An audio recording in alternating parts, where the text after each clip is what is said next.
Nolan Briggs paid $1,500 for a woodworking shop that had not produced a single chair in 11 years. The roof leaked in 3 places. The dust collection system had been stripped out by the previous owner and sold for scrap. The neighbors on Delworth Avenue said he was throwing away the last of his savings on a building that the city had already written off twice for code violations. The woman who had dismissed him from Hargrove Fine Furnishings 14 months earlier, now the president of the largest custom furniture house in the region, heard about it through a mutual contact and said nothing at all, which was worse than laughing. But Nolan Briggs had not purchased a workshop. He had purchased a decision, the only one left to him at that particular moment. And within 2 years that decision would force Diane Alderman to reconsider everything she believed she had settled. Don't look away from this one. This is the kind of story that changes how you see the things you've already written off as too far gone. The morning he took possession of the building was a Tuesday in early March, and the light that came through the boarded side window was the color of old paper. Nolan stood in the center of the main floor with his hands in his jacket pockets and breathed in the smell of the place, sawdust, time, and the particular mustiness of wood that has not been worked in too long. His younger brother Keith stood near the entrance with a flashlight in one hand and the inspection report in the other, reading out violations in a tone that suggested he was tallying reasons to leave. Subfloor separation in the northwest corner, Keith said. Ventilation non-compliant. Electrical panel flagged. Nolan walked slowly toward the back of the main floor where a row of workbenches ran along the wall. 3 of the benches were intact, the 4th had collapsed at one end, the leg joint failed and the top angled down toward the concrete like a ramp. Along the far wall left behind by whoever had walked out last was a stack of rough-cut white oak that had been sitting long enough to develop a gray surface patina. Nolan crouched and pulled a board from near the bottom of the stack, the part that would have stayed driest, and pressed his thumbnail into the edge. Still sound, he said. Keith looked up from the report. The wood? Nolan set the board back carefully, the wood. Keith was quiet for a moment, then he said he would call someone about the electrical panel. It was not a question, and it was not an offer. It was the way Keith had always functioned, which was to move to the next problem before the current one had finished presenting itself. The building was at 34 Delworth Avenue in a light industrial corridor outside Asheville, North Carolina. It had operated for 22 years as Harwick Cabinet and Millwork, a small custom shop that produced high-end cabinetry for residential contractors and the occasional restaurant or hotel remodel. The owner, a man in his late 60s, had retired without a succession plan in place and the business had simply stopped. No auction, no sale of equipment, no public closing, just a door that one day did not open again. Nolan had found it through a county tax delinquency listing. The back taxes owed had grown over 3 years to a figure that made the property difficult to sell at any reasonable price. He negotiated directly with the owner's estate attorney over 2 phone calls, no broker, no bidding process. $1,800 cash and an agreement to assume the outstanding tax liability, which added another $400 change. Total acquisition $2,240.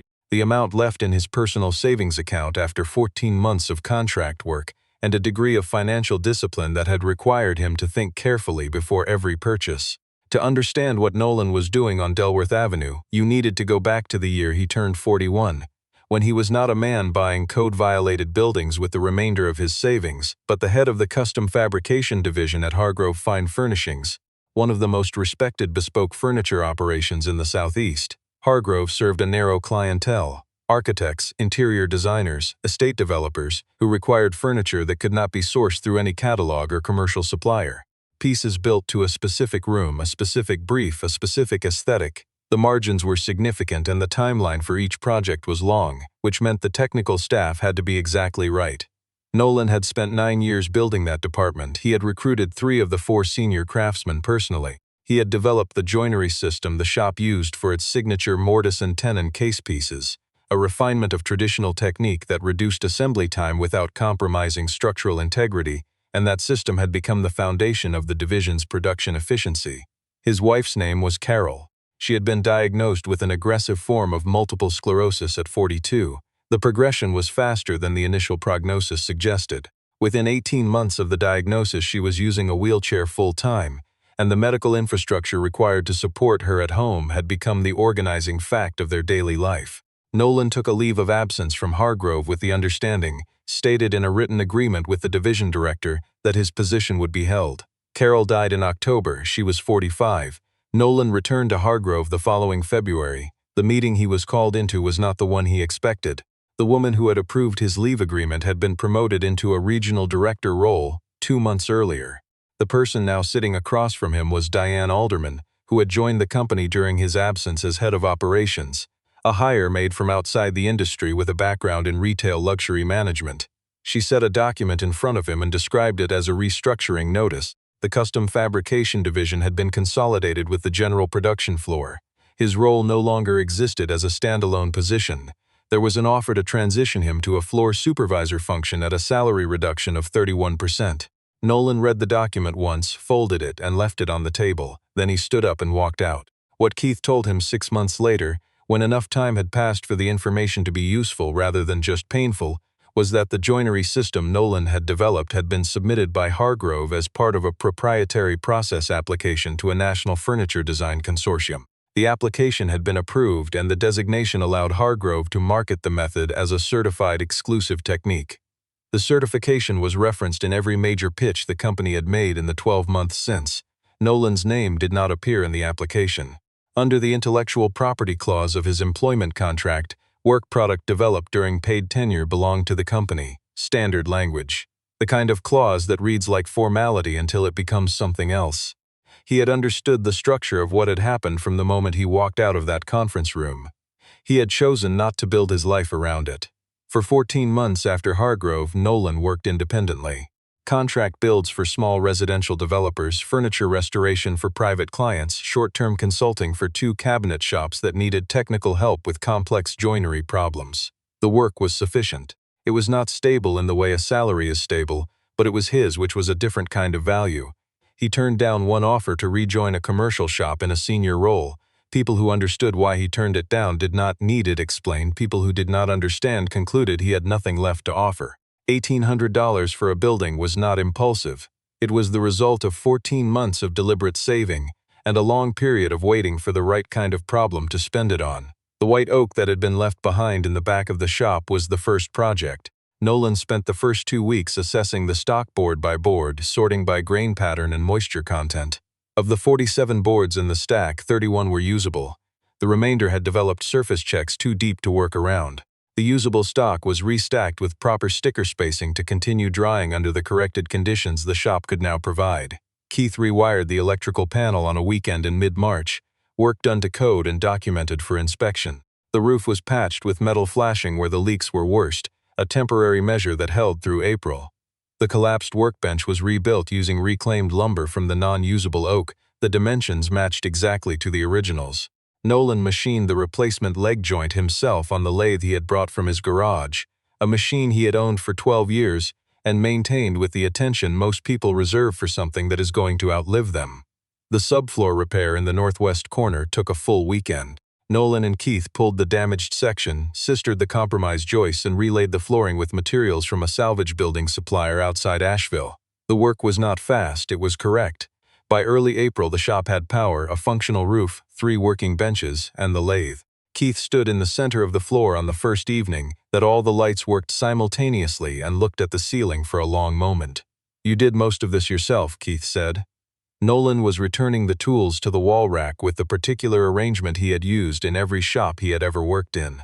The heavy-edged tools at shoulder height, the measuring equipment at eye level, the consumables below. "I did all of it myself," he said. Keith looked at him, not correcting him, just looking.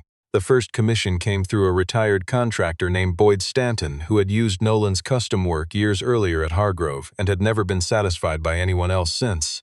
Boyd needed a built-in library for a client's study, the kind of job that required fitting to an irregular room with a non-standard ceiling height and 3 different wall angles. 2 shops he had approached had declined on the grounds that the complexity exceeded their standard scope.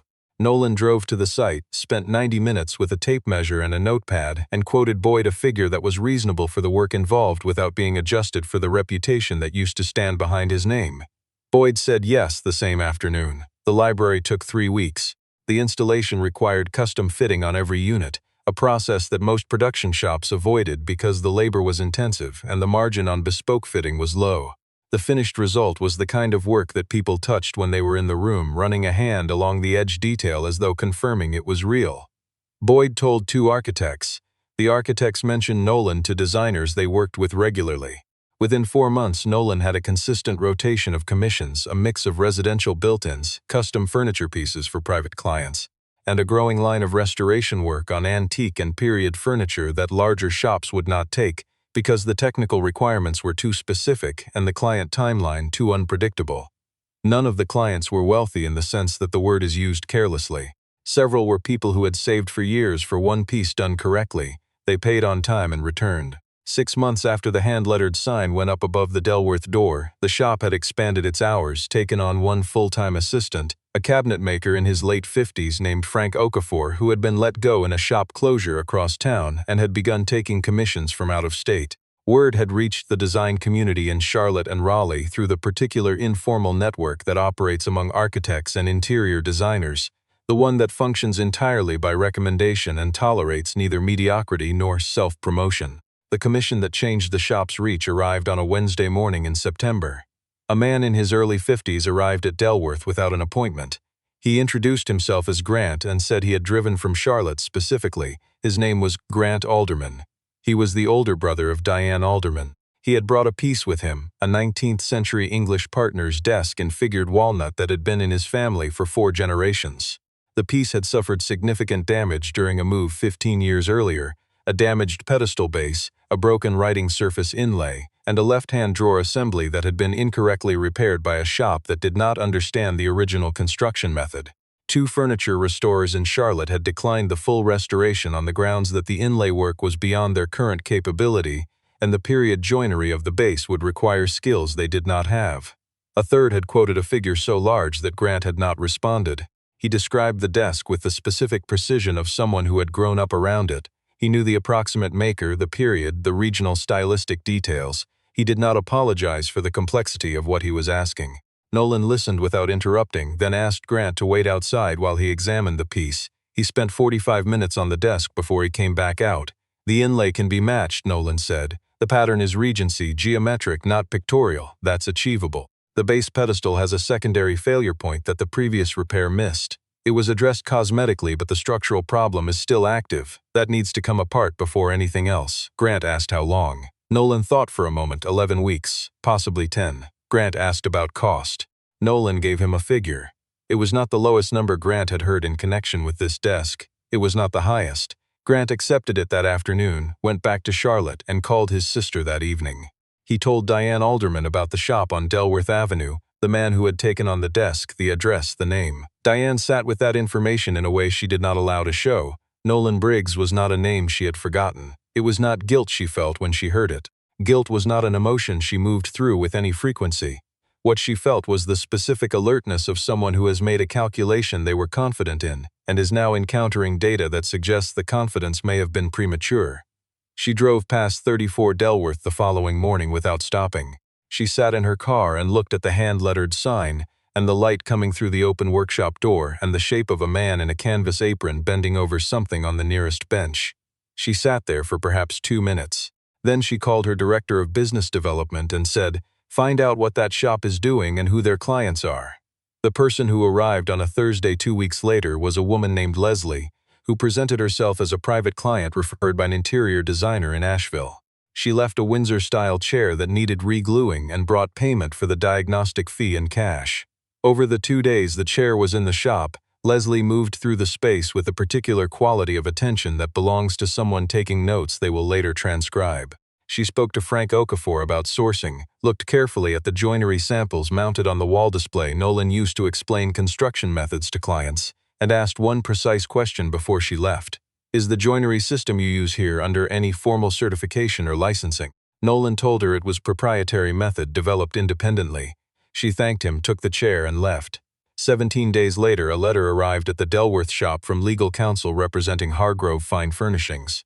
The letter stated that the mortise and tenon fabrication methodology currently being employed at Nolan Briggs's operation constituted unauthorized commercial application of a technique protected under Hargrove's registered process certification, acquired through the National Furniture Design Consortium 18 months prior. The letter demanded that Nolan cease all commercial use of the described technique and respond through legal counsel within 30 days. Nolan read the letter at the workbench, folded it in thirds, and called Keith. Keith listened to the full explanation without speaking. Then he said, The method your hands built, they certified under their name, and now they're using the certification to lock your hands out." Nolan said he needed to call someone. The someone was a woman named Vivian Marsh, an intellectual property attorney in Asheville, who had built her practice on the particular kind of work that emerged when craft and commerce intersected badly. She had reviewed standard employment agreements in the furniture and design industry for 15 years. She knew exactly which clauses did what. When Nolan described the letter, Vivian was quiet for a moment. Then she asked him to come in that afternoon with every document he still had from his time at Hargrove. The file that mattered was not in Nolan's employment contract, it was in a notebook. Nolan had kept a working notebook throughout his time at Hargrove, a practice he had started in his early 20s as an apprentice cabinet maker and had never stopped. The notebook documented technical problems encountered and solutions developed, not in formal language but in the immediate record of a working craftsman. Dimensions, sketches, material notes, failed approaches crossed out. One section of the notebook, dated 14 months before the custom fabrication division formally launched the joinery system as a Hargrove method, contained 8 pages of development work on the mortise and tenon refinement. The initial geometry, the test dimensions, the reasoning behind the changes from the traditional approach. The pages were dated in Nolan's hand. They were also photographically documented. 3 years before leaving Hargrove, Nolan had begun archiving pages of the notebook digitally as a preservation habit, using a dated file structure that stored the images in a cloud-based system with automatic timestamp logging. The archive existed entirely outside the Hargrove infrastructure and predated the consortium application by more than a year. Vivian looked at the archive records for a long time before she spoke. "This is independent prior development," she said finally. "You developed the foundational methodology before the formal project existed. What Hargrove certified was the commercialized version, but the commercialized version is built directly on top of what's in these pages." She laid out the legal structure carefully. The consortium certification covered the method as it had been formalized, tested, and submitted by Hargrove. That was legitimately theirs, under the employment contract. But the original developmental methodology, the intellectual work that preceded the formal project, had been developed outside any assigned work scope and was documented independently of the company's systems. The prior invention doctrine in independent development contexts was not absolute in employment situations, but the documentation was strong. The notebook, the archived timestamps, the developmental continuity of the approach from Nolan's independent records into the formal version. More important, Vivian had found something in the consortium certification filing that had not been publicly prominent. 4 months earlier, Hargrove had submitted an extension to the certification's scope. The extension, if approved, would broaden the protected method to include the underlying joinery geometry, the foundational principle that the refinement was built on. The same principle documented in Nolan's notebook 14 months before the Hargrove project. The extension was in review. There were 8 weeks before a decision. The timing of Leslie's visit, 12 days before the legal letter, was not coincidental. Someone at Hargrove had looked at what Nolan was building on Delworth Avenue, recognized the technical lineage, and moved to secure the legal territory before he could. The kind of move that required both technical understanding and legal foresight.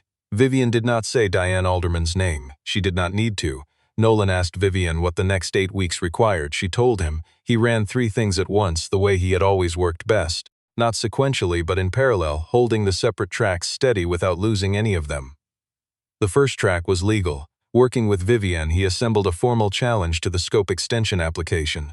The notebook pages with their original dates, the digital archive with its authenticated timestamp records, a technical declaration from Nolan describing the developmental sequence in the precise language of a craftsman who understood every choice that had been made, and a written statement from a retired furniture instructor at a regional craft school who had seen Nolan demonstrate the foundational technique at a workshop 5 years before the Hargrove project launched. Vivian filed the submission with the consortium review board 6 weeks before the deadline. The second track was operational. The Delworth shop signed annual service agreements with 2 interior design firms in Asheville and Charlotte, ongoing relationships for sourcing, custom fabrication, and installation support. The agreements were not dramatic. They were the kind of steady commercial relationship that kept a small operation functioning regardless of what happened in any one review proceeding. The third track was the one Keith called the quiet move.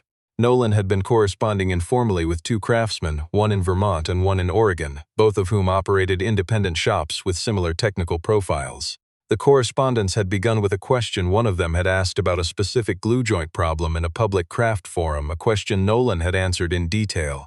The exchange had continued when Nolan proposed a loose technical cooperative, a shared sourcing arrangement, and a referral network for commissions that fell outside any one shop's geographic reach. Both craftsmen responded within a week.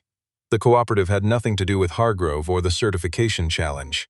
It was simply the work of a man who understood that the best response to pressure from one direction was to build in multiple directions simultaneously.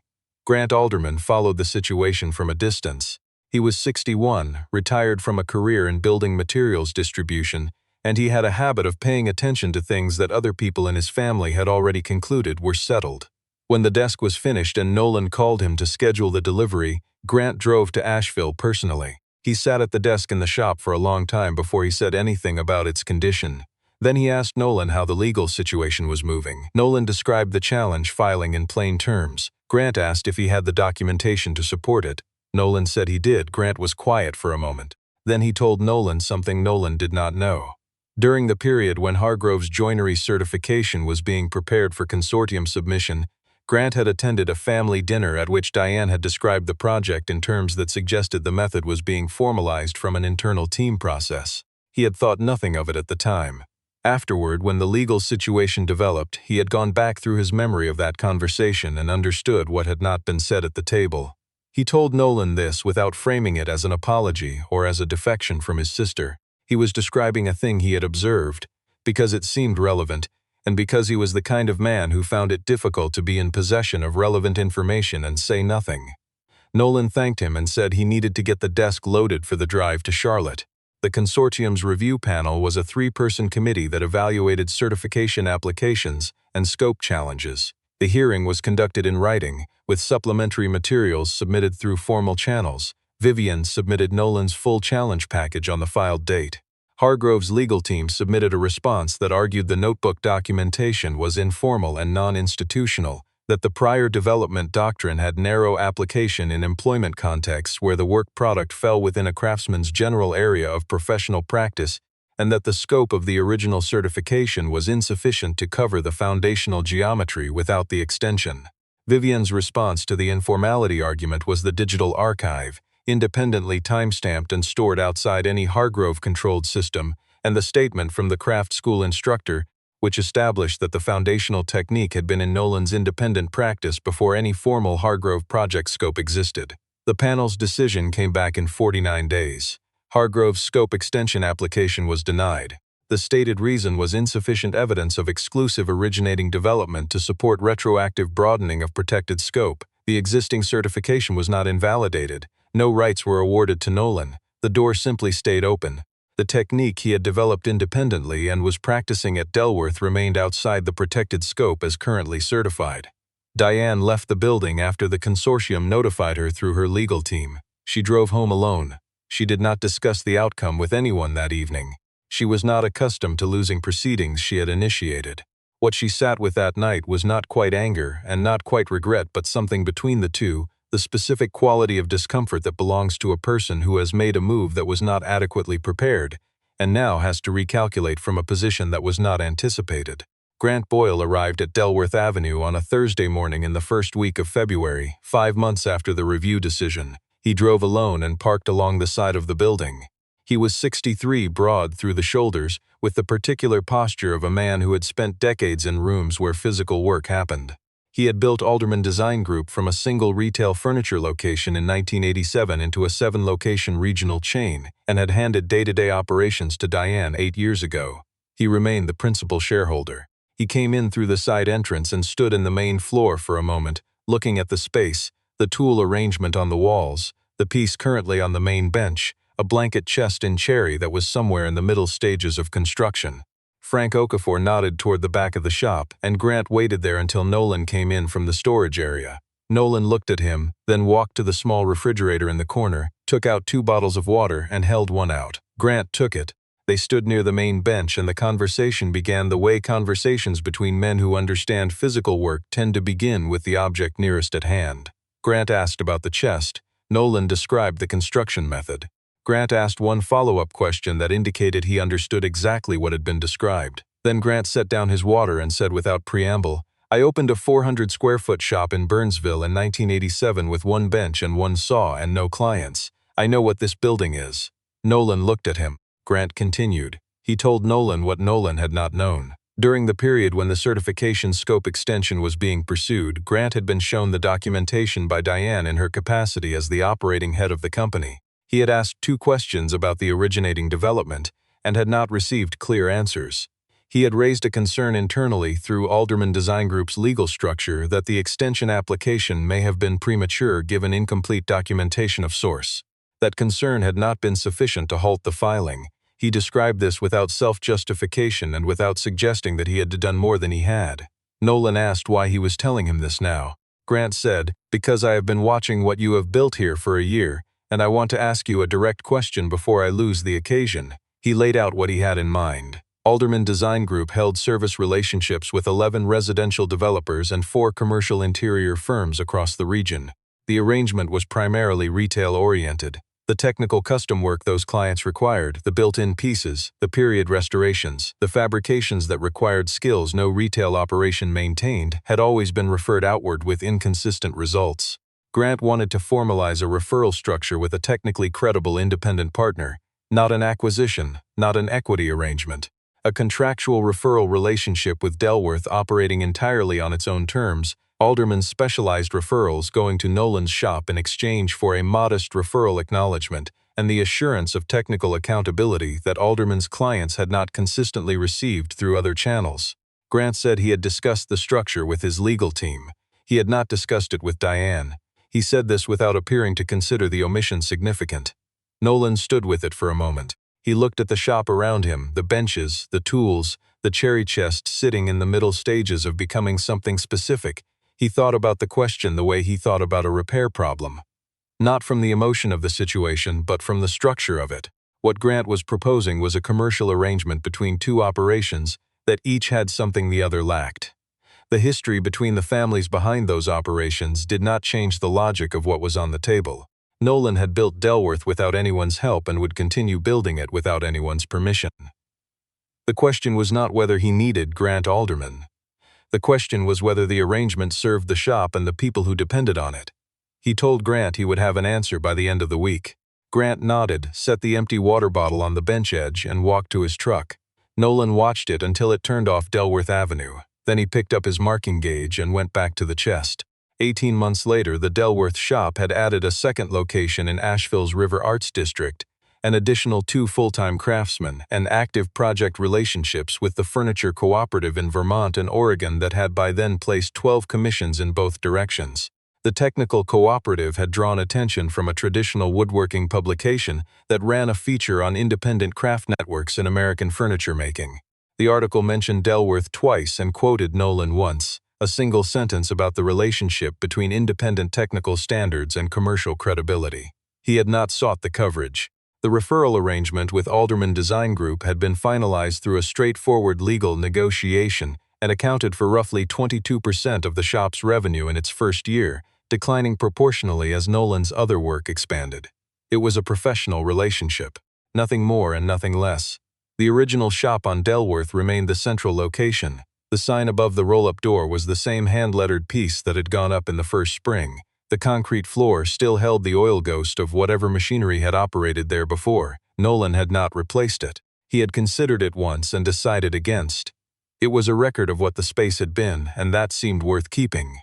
The conversation between Diane Alderman and Nolan Briggs happened at a regional design conference in Charlotte in the second autumn after the certification ruling. They were both in attendance for reasons that had nothing to do with each other. At a reception in the evening, Diane crossed the room to where Nolan was standing and stopped in front of him. She was composed in the way that people who are accustomed to maintaining composure remain composed even when they are not entirely comfortable. She said, "I didn't think you would be able to do what you have done." Nolan waited. She said, "I mean that I genuinely believed you would not be capable of it. At the time of the restructuring, I had evaluated the situation and I was confident in my assessment." A pause of several seconds followed in which neither of them spoke. Then she said, "I was wrong about that. It was not an apology. It was a recalculation, stated plainly by someone for whom stating it plainly was not a comfortable act." She held his eyes for a moment and then turned and walked back into the room. Nolan watched her go. Then he turned back to the conversation he had been standing in. Keith heard the story that same night when they were sitting in the Delworth shop after everyone else had gone. The roll-up door halfway up and the night air coming in with the smell of the city and the hills beyond it. Keith had brought 2 bottles of something cold and was sitting in the chair he kept at the shop for no particular reason except that it had always been there. He asked, "Was that enough?" Nolan thought about the question for longer than the question might seem to require. Then he said, "It's accurate. That's sufficient." Keith turned the bottle in his hands and looked at the ceiling. The shop was quiet except for the street, and the faint sound that wood makes when it settles in the temperature change between day and night. What Nolan Briggs had built on Delworth Avenue was not a statement about resilience, and it was not a correction aimed at the people who had misjudged him. It was a functioning shop built on genuine technical knowledge, sustained by the trust of people who needed work done with care, and developed according to a logic that had never once required another person's permission to proceed. The $1,500 building had not been a symbol. It had been a decision made without drama and without certainty, at the only moment it was available to be made, and followed through with the same consistency that good joinery requires.